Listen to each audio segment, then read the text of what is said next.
আলমগীর কোথায়? কয় জামে মসজিদের ভিতরে। তো যায় দেখে সেজদায় পড়ে আল্লাহর কাছে কাঁদতেছে আর চাইতেছে। দূরের থেকে তো শোনা যাইতেছিল না, একটু কাছে যখন গেছে পায়ের কাছে তখন শুনতেছিল, কাঁদতেছে আর চাইতেছে। তা একটা মানুষ আসছে আবার চলে যায়, বাদশাহ সেজদের থেকে উঠে ডাকছে, আয় কেন আসছিলে? কয় সমস্যার সমাধান হয়ে গেছে। কয় শুনলামই তো না, সমাধান হইল কোত্থেকা? কয় যখন দেখলাম আপনার মতো বাদশাহী আরেকজনের কাছে চোখের পানি জড়ায়া চাইতেছেন, তো আপনার মতো ভিক্ষুকের কাছে কি চাবো? আমিও তো ওনার কাছে চাই, আমি ডাইরেক্ট ওনার কাছে চাই। আপনি যখন ভিক্ষুকের মতো চাইতেছেন, তো আপনার কাছে আর কি চাবো? যাদের সম্পর্ক সান্নিধ্য পাওয়ার জন্য হায় হায় আমরা কতই না দৌড়াই, কিন্তু তার হাতেও তার কিছু নাই।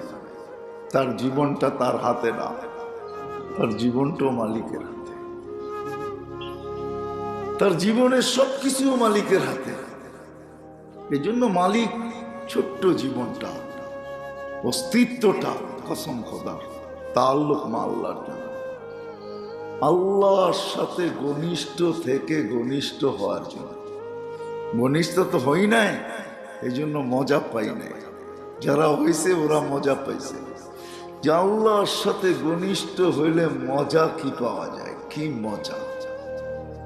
নাইলে আহমদ ইবনে হাম্বল রহমতুল্লাহ আলাইহি চিৎকার দিয়া বলতেন না, হ্যাঁ আইনা আবনাউল মুলুক মিন হাযিহিল লাযযা।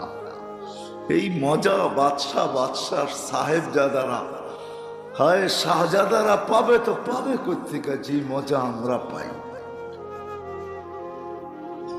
আল্লাহর সাথে ঘনিষ্ঠ হওয়ার একটা মজা আছে, মজা, বড় মজা। আর এই ছোট্ট জীবনটা ছিলই এই জন্য, তাআল্লুক মা আল্লাহর জন্য, আল্লাহর সাথে ঘনিষ্ঠ থেকে ঘনিষ্ঠ হওয়ার জন্য।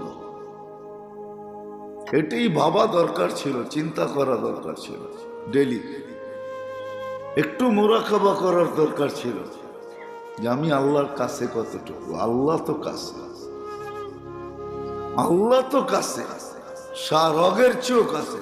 আকরামু মিন হাবলিল ওয়ারিদ, আল্লাহ তো শাহরগের চেয়ে কাছে।